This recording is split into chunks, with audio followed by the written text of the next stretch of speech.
ये तस्वीरें भी आप देखिए, जो जश्न की तस्वीरें हैं बीजेपी के लिए। आज का दिन बेहद खास और बेहद अहम इसलिए क्योंकि महाराष्ट्र निकाय चुनावों में अब तक की सबसे बड़ी जीत बीजेपी ने यहां पर दर्ज की है, जहां पर 29 में से 27 निकाय चुनावों में बीजेपी इस वक्त निर्णायक बढ़त में, खासतौर पर बीएमसी में भी। विनोद जगदाले और इंद्रजीत मेरे दो सहयोगी इस वक्त हमारे साथ जुड़े हुए हैं। विनोद, शुरुआत आपसे ही। 120 का आंकड़ा इस वक्त बीजेपी और उसके गठबंधन के साथ नजर आ रहा है। अकेले बीएमसी में एक लातूर और चंद्रपुर को छोड़ दे तो बाकी तमाम जगहों पर बीजेपी निर्णायक बढ़त की तरफ है और एक बंपर जीत के तौर पर।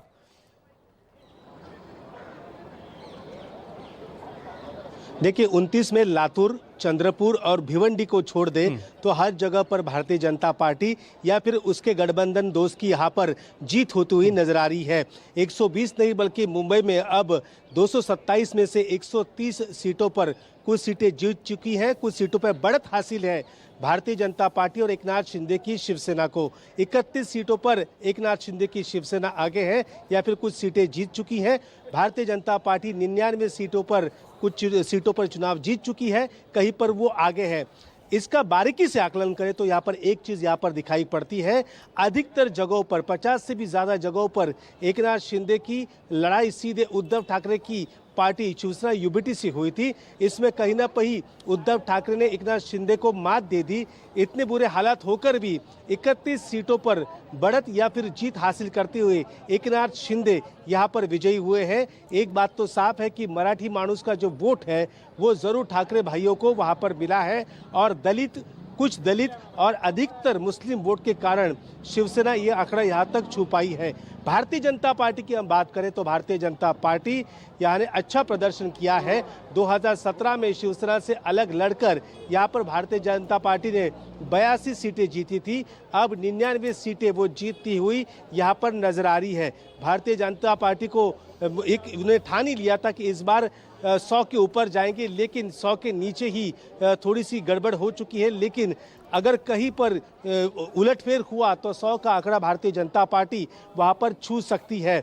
एक तरीके से कह सकते हैं कि 25 साल बाद यहाँ पर मुंबई महानगर पालिका पर शिवसेना का भगवा लहरा रहा था, वो अब नीचे उतरेगा और भारतीय जनता पार्टी और महायुति का झंडा वहाँ पर बुलंद होगा। मेयर कौन होगा, अब ये दोनों पार्टियां फिलहाल कह रही है कि महायुति का मेयर वहाँ पर होगा। मैं आपको एक और बात बताना चाहता हूँ, लातूर में यहाँ पर कांग्रेस और वंचित ने अच्छी जीत दर्ज की है। भारतीय जनता पार्टी के प्रदेश अध्यक्ष रविंद्र चौहान जब वहाँ प्रचार के लिए गए थे, प्रचार के दौरान उन्होंने कहा था कि यहाँ पर कार्यकर्ताओं का जोश देखकर मुझे ऐसा लगता है कि पूर्व मुख्यमंत्री विलासराव देशमुख की यादें यहाँ सब लोग मिटा देंगे। उनका ये स्टेटमेंट वहाँ पर उन पर भारतीय जनता पार्टी पर भारी पड़ा और लातूर में भारतीय जनता पार्टी को कहीं ना कहीं वहाँ पर हार का मुंह देखना पड़ा। कल्याण डोंबिवली की बात करें, अब तक पूरे रुझान नहीं आए हैं, लेकिन वहाँ पर भी एकनाथ शिंदे की शिवसेना भारतीय जनता पार्टी एक साथ लड़ रही थी। वहाँ पर भी भारतीय जनता पार्टी ने शिवसेना से आगे वहाँ पर बढ़त बनाती यहाँ पर दिख रही है। भिवंडी में अगर बात करें तो भिवंडी में गठजोड़ की वहाँ पर कांग्रेस का मेयर वहाँ पर हो सकता है। और अलग बात करें ठाणे की तो ठाणे में जो चित्र पहले चुनाव में था 17 में, वही अब देखने को मिल रहा है। वहाँ पर भारतीय जनता पार्टी और शिवसेना का गठबंधन था। शिवसेना जो है 90 से ज़्यादा सीटों पर लड़ रही थी, वहाँ पर शिंदे और भाजपा ने बढ़त बनाई हुई है। पूरे इस चुनाव पर हम देखें तो एक बात यह है कि देवेंद्र फडणवीस के नेतृत्व में भारतीय जनता पार्टी ने यहाँ पर अच्छा प्रदर्शन किया है। और एक चीज़, गठबंधन से अलग होकर अजित पवार ने पुणे और पिंपरी चिंचवड़ में अपने चाचा शरद पवार के साथ हाथ मिलाया और वहां पर शरद पवार के साथ अजित पवार को नुकसान उठाना पड़ा है। भारतीय जनता पार्टी दोनों महानगर पालिका में बम्पर जीत हासिल करती नजर आ रही है। खासकर पुणे की बात करूं तो पुणे में भी अच्छी जीत की ओर भारतीय जनता पार्टी बढ़ रही है।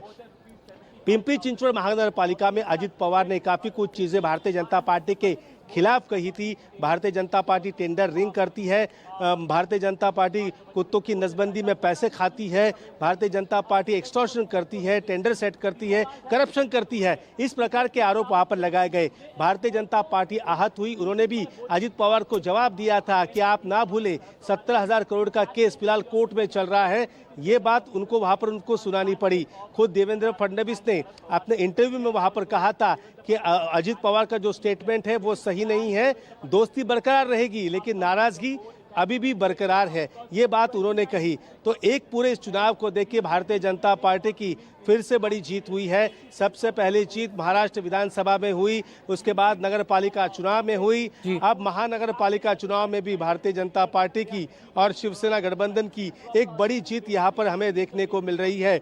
शिंदे को नुकसान उठाना पड़ा है क्योंकि अधिकतर शिंदे ने अपने पार्टी में शिवसेना यूबीटी के पूर्व पार्षदों को लिया था, वो उनके सामने लड़े ठाकरे बंधुओं के सामने, और वहां कहीं ना कहीं उनको मात मिली, वहां पर उनको हार का मुंह देखना पड़ा। लेकिन 31 सीटों पर वहां पर जीत दर्ज कर रही है एकनाथ शिंदे की शिवसेना मुंबई में, यानी तीसरे नंबर पर उनका रहने का उनकी तैयारी थी। मतलब उन्होंने ऐसी तैयारी की थी कि कम से कम हम तीसरे नंबर पर बने रहे। पहले नंबर पर भारतीय जनता पार्टी 99 सीट के साथ, दूसरे इस पर ठाकरे बंधुओं की पूरा गठबंधन है, तीसरे पर यहाँ पर। और सबसे बड़ा एक नुकसान कांग्रेस पार्टी को मुंबई में हुआ है। 2017 में 31 सीट जीतने वाली कांग्रेस पार्टी फिलहाल 14 सीटों पर सिमटती हुई नजर आ रही है। अब तक समाजवादी पार्टी ने भी यहाँ पर खाता नहीं खोला है, उसके लिए भी ये नुकसान की यहाँ पर बात है। मुंबई की बात करें तो मुंबई में नवाब मलिक के भाई वहाँ पर चुनाव हारे।